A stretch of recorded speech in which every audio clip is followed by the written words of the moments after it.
Queridos amigos, estamos juntos en otro encuentro aquí en tu programa Libertad Sin Límites. Ya estamos felices de poder recibirte, a ti que sintonizas la TV Nuevo Tiempo o quizás que allí estás escuchándonos a través de la radio Nuevo Tiempo. Quiero invitarte a que allí puedas unirte a este programa a través de nuestras redes sociales, que en un instante ya te las voy a pasar. Allí están apareciendo en tu pantalla. Tenemos el Facebook al cual nos puedes buscar, sí, como Libertad Sin Límites NT. Allí nos encuentras con esta dirección. Nos puedes buscar allí si estás con tu celular de repente en el Facebook. Entra allí rápidamente, Libertad Sin Límites NT, que allí nos encontrarás. Podrás seguir allí algunas publicaciones, versículos que compartimos con ustedes todos los días. O también si por allí usas más Instagram, también tenemos uno disponible, es @Libertad Sin Límites, ¿sí? Allí a través de Instagram nos encuentras en @Libertad Sin Límites. Y como en cada programa de Libertad Sin Límites tenemos una sorpresa para ti, un regalo, porque a Nuevo Tiempo le gusta dar regalos. Y estoy hablando ya de este estudio bíblico, Pablo el Mensajero de la Cruz. Quiero mostrar allí para ustedes la parte de atrás de este DVD. Tienen 15 temas con los cuales allí aprenderás acerca de Pablo y la muerte, Pablo y la ley, Pablo y el cuerpo. ¿Quieres aprender por qué Pablo está en la Biblia? ¿Por qué fue tan importante? Entonces puedes solicitar allí tu estudio bíblico. Si este es un estudio bíblico en el cual podrás aprender allí junto a tu familia, junto a algún amigo que quizás necesita esperanza, puedes solicitarlo gratuitamente al número que aparece en tu pantalla, ¿sí? Allí nos registras en tu WhatsApp como Escuela Bíblica Nuevo Tiempo. Y allí, además de este estudio bíblico, hay otros estudios que tú puedes solicitar. Por ejemplo, de la familia, de Daniel, de profecías. El que te interese más te haremos llegar gratuitamente a través del número que aparece allí, más 55 1298 114 60. Allí nos escribes y nos dices de dónde eres, tu dirección, y te haremos llegar el estudio bíblico de forma gratuita hasta tu casa.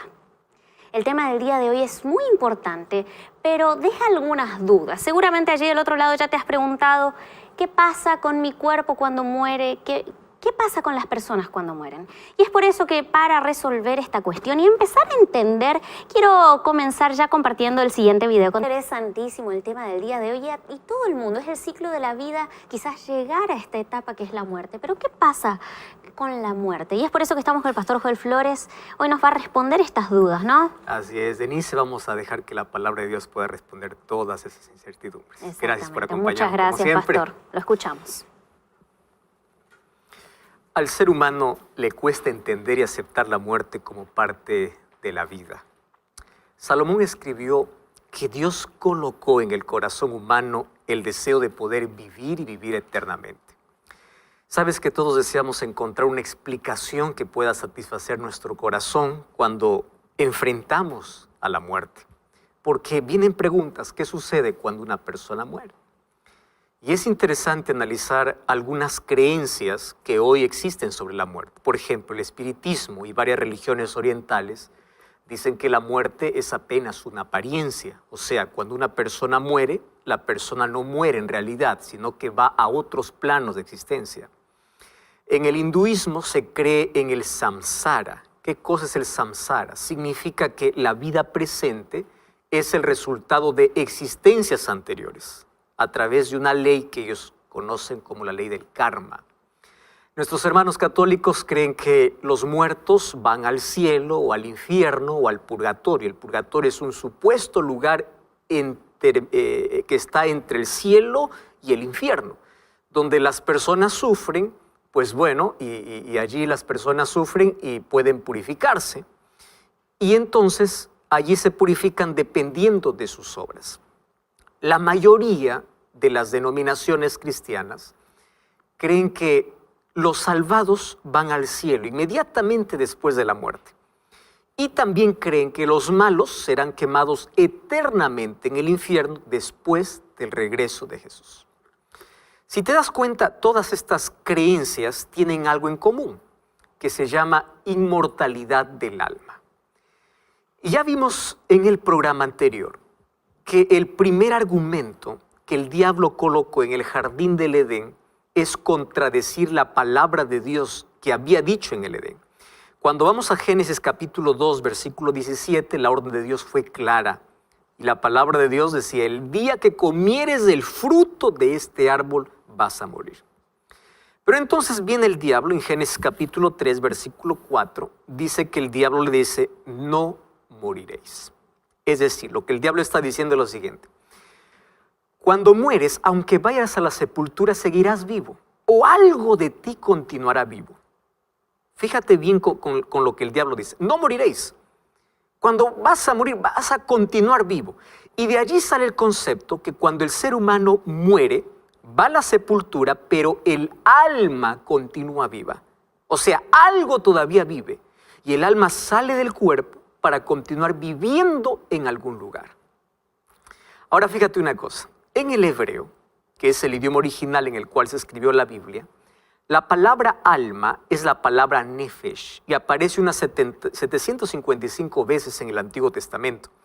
Y en el idioma griego que se escribió en el Nuevo Testamento, la palabra es psiche. Ahora, presta atención aquí. Tanto en el hebreo como en el griego, la palabra alma significa tres cosas. Alma significa vida, persona o mente. Voy a repetir esto. Alma significa vida, persona o mente. Jamás alma en la Biblia significa una parte que sale del cuerpo. Ahora, ¿por qué necesitamos ir al idioma original para tener una mejor explicación de ciertas palabras? Porque aquellos que conocen más de un idioma saben que al momento de traducir una palabra de un idioma para otro, puede perder su fuerza o puede tener otro significado. Yo te voy a colocar aquí un ejemplo muy práctico. En español, la palabra exquisito significa delicioso, agradable. Y yo puedo decir, el almuerzo de hoy estuvo exquisito. Y los que saben español van a entender que me gustó muchísimo. Sin embargo, la misma palabra exquisito en portugués significa algo extraño.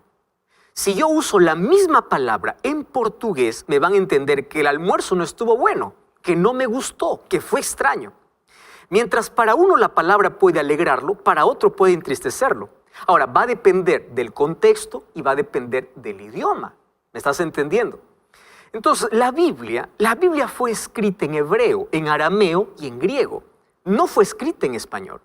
Entonces, cuando leemos la Biblia, tenemos que entender el pensamiento hebreo. Y tenemos que ir al idioma original para encontrar su verdadero significado, porque muchas palabras pueden ser entendidas según nuestra cultura, según nuestras creencias.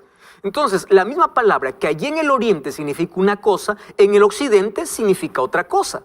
¿Entendiste aquí la ilustración que hice? Entonces, la palabra alma en la Biblia, en el idioma original significa vida, significa persona, significa mente. Cuando yo leo en la Biblia la palabra alma, la Biblia no me está diciendo que es algo que sale del cuerpo. Cuando yo entiendo esto, entonces desaparece toda la confusión con muchos textos que muchos toman allí para fundamentar la inmortalidad del alma. Por ejemplo, el texto que muchos toman es Mateo 10:28. Cuando Jesús dice, no temáis a los que matan el cuerpo, mas el alma no pueden matar. Temed más bien a aquel que puede destruir el alma y el cuerpo en el infierno. Aquí aparece alma, dice, ¿no? Pero ¿qué significa aquí alma? Vida. Lo que Jesús está diciendo es así. No temas a los que matan el cuerpo, pero no pueden quitarte la vida. ¿De qué vida está hablando Jesús? De la vida eterna. Teme a Dios, quien puede destruir tu cuerpo y toda esperanza de vida eterna. Eso es lo que está diciendo, basándose en los idiomas originales. Otros toman el libro de Apocalipsis capítulo 6, versículo 9 y 10, cuando dice, y vi las almas de los muertos debajo del altar. Entonces allí dice, ahí está, tenemos un alma. Mira, en Apocalipsis encontramos muchos elementos simbólicos, porque Apocalipsis es un libro profético. Por ejemplo, en Apocalipsis aparece la muerte cabalgando en un caballo con el Hades que le sigue. Y nosotros no podemos tomar esto de manera literal. Es decir, esto es un asunto simbólico. Entonces, ¿qué significa almas debajo del altar? Sabes que en el Antiguo Testamento, el altar era el lugar donde se ofrecían sacrificios. Y la sangre se derramaba al pie del altar. Entonces aquí almas representa la vida de los mártires. Esa sangre, o sea, esas vidas claman de manera simbólica. ¿Y por qué de manera simbólica? ¿Recuerdas cuando en Génesis capítulo 4, versículo 9 y 10, Dios le dice a Caín, la sangre de tu hermano Abel clama? ¿Significaba que la sangre estaba clamando? No, era un símbolo. Entonces Apocalipsis es un lenguaje simbólico, no literal. Cuando tú encuentras términos como le salió el alma, lo que le está diciendo es salió la vida, acabó de morir. O cuando hay textos que mencionan se acabó, salió el alma o vino el alma, lo que está diciendo es vino la vida. Porque alma significa persona, significa vida, significa mente. Por eso el apóstol Pablo menciona en 1 Tesalonicenses capítulo 5, versículo 23, dice que el mismo Dios os santifique, espíritu, alma y cuerpo. Es decir, que tú puedas ser santificado completamente en todos los aspectos de la vida, físicamente, espiritualmente y mentalmente. Porque aquí alma, ¿qué cosa es? Mente. Entonces aquí habla de una santificación completa, incluyendo tu mente, tus sentimientos, tus emociones. Ahora, esta idea de que existe un alma fuera del cuerpo no es bíblica. Tú sabes que en las culturas paganas más antiguas ya se proclamaban. Los antiguos egipcios creían que el alma de la persona continuaba viviendo después de la muerte. Los egipcios. Entonces, ellos creían que la persona cuando moría, su alma continuaba viva teniendo los mismos gustos y necesidades cuando estaba vivo. Por eso es que cuando morían, colocaban allí alimentos y dinero para su vida en el más allá. Hay muchos incluso hoy que llevan alimentos al cementerio, ¿no? Basados en esa creencia. Ahora, los griegos recibieron este pensamiento y le dieron un toque filosófico. Y así lo pasaron a todas las generaciones. Por ejemplo, Platón, filósofo griego, en su obra La República, él cuenta la leyenda, ojo, leyenda de Él dice que murió en la batalla. Y cuando los cuerpos de los soldados fueron recogidos 10 días más tarde, el cuerpo de no estaba descompuesto. 2 días después, supuestamente, según la leyenda, resucitó y contó lo que había visto en el otro mundo. Supuestamente había un grupo que hablaba de las delicias del cielo, mientras que otro grupo hablaba de los horrores del infierno. Ahora, por increíble que parezca, ¿tú sabías que los griegos creían en esos mitos? Y esas ideas inclusive invadieron el judaísmo y llegaron hasta el cristianismo. Otro filósofo llamado Platón enseñaba que cuando una persona muere, el alma se liberta del cuerpo, porque el cuerpo es la prisión del alma. Ojo, esto no es Biblia, eso es filosofía. Infelizmente, hoy en muchos púlpitos esto es predicado. Entonces, la enseñanza espiritista de la nueva era y aquellas experiencias de casi muerte cada vez crecen más. Ahora te explico. Cada vez se intensifican más las apariciones y los testimonios de personas que aseguran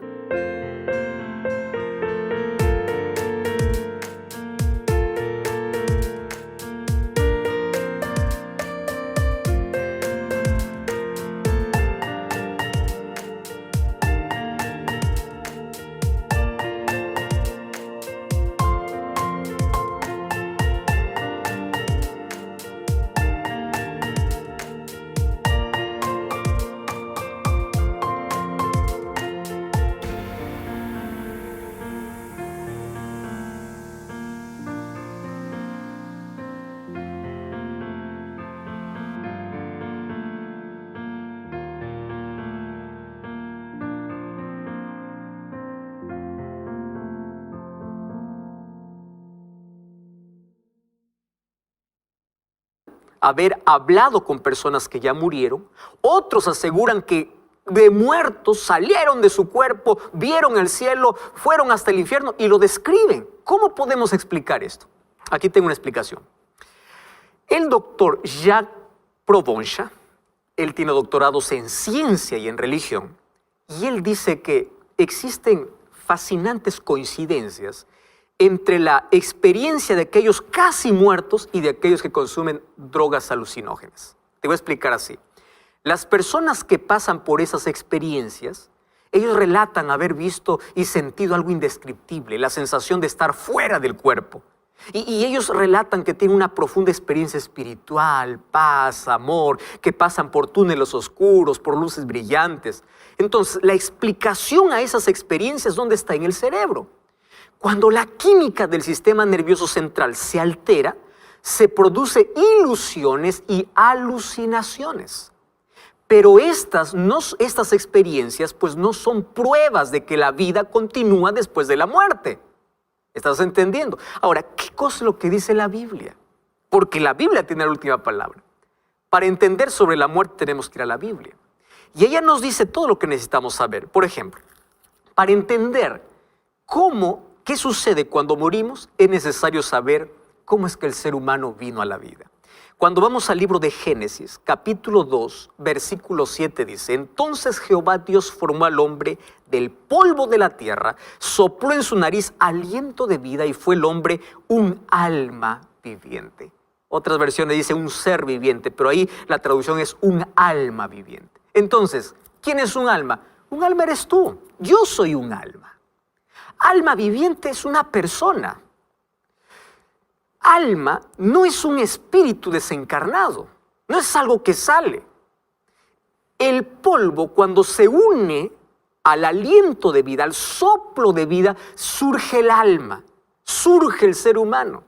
Entonces, ¿qué sucede cuando el ser humano muere? Vamos a Eclesiastés, capítulo 12, versículo 7. Esto dice la Biblia, Eclesiastés 12, 7. Dice: y el polvo vuelve a la tierra y el espíritu vuelve a Dios que lo dio. Eso quiere decir, al momento de morir, se invierten las cosas. El soplo de vida vuelve a Dios y pues el hombre se vuelve polvo y el polvo vuelve a la tierra. Eso dice Génesis 3:19 incluso, que vamos a volvernos polvo. Ahora, tú puedes decir, pastor, pero el espíritu, ¿qué cosa es lo que vuelve a Dios? Bueno, cuando Dios dio su aliento de vida, no le dio un aliento pensante. Tú sabes que la palabra hebrea, ruaj, significa soplo, nada más que eso. En griego, esa palabra aliento, soplo, es neuma. De allí viene la palabra neumático, que significa aire, soplo, nada más. Entonces, el ser pensante solo apareció cuando el polvo de la tierra y el soplo de vida se unieron. Cuando se unen los dos, es un alma viviente. Es como la luz. Fíjate una cosa. La energía que pasa por los cables no es luz. La lámpara o la bombilla tampoco es luz. Pero cuando la electricidad se une a la bombilla, entonces aparece la luz. ¿Qué cosa sucede cuando se apaga la luz? La bombilla está allí. La energía también está allí. Pero cuando los separamos, la luz desaparece. Así más o menos funciona cuando morimos. Entonces, no es que existe un espíritu vivo y pensante que va a disfrutar o que va a sufrir. No existe. Mira lo que dice el libro de Eclesiastés. Eclesiastés capítulo 9, versículo 5, versículo 6 y versículo 10. Dice así: porque los vivos saben que han de morir, pero los muertos nada saben. No tienen más paga, porque su memoria incluso es puesta en olvido. También su amor y su odio y su envidia acabaron. Nunca más tendrán parte en todo lo que se hace debajo del sol. Por eso el versículo 10 dice así: todo lo que te viniera a la mano para hacer, hazlo según tus fuerzas, porque al sepulcro donde vas no hay obra, ni trabajo, ni ciencia, ni sabiduría. No dice te vas al cielo, no dice te vas al infierno, dice te vas al sepulcro. La Biblia es clara y es categórica al afirmar que cuando el ser humano muere se acabó. La persona que muere queda en un estado total de inconsciencia y no tiene ninguna actividad debajo del sol. Mira lo que dice el libro de Job, capítulo 7, versículos 9 y 10. Como la nube se desvanece y se va, así el que desciende a la sepultura o al Seol no subirá, no volverá más a su casa, ni su lugar se conocerá más. O sea, no piensan más, no sienten nada. Cuando vamos al libro de Salmos, capítulo 146, versículo 4, dice, pues sale su aliento y vuelve a la tierra y en ese mismo día perecen sus pensamientos. Entonces, ¿cómo podemos explicar aquellas historias de personas que dicen que pueden comunicarse con sus seres queridos que ya murieron, que pueden escuchar su voz y pueden verlo de diferentes maneras? Fíjate una cosa.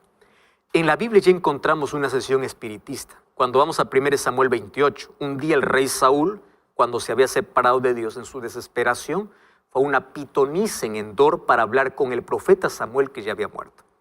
La Biblia dice que Saúl habló con un supuesto Samuel, que apareció y le dijo que su fin había llegado. Mas, ¿fue Samuel quien apareció allí? No. Cuando vamos al libro de Primera de Crónicas, capítulo 10, versículo 13, dice así: y murió Saúl a causa de su rebelión contra la palabra de Jehová, el cual no guardó, y porque consultó a una adivina y no consultó a Jehová.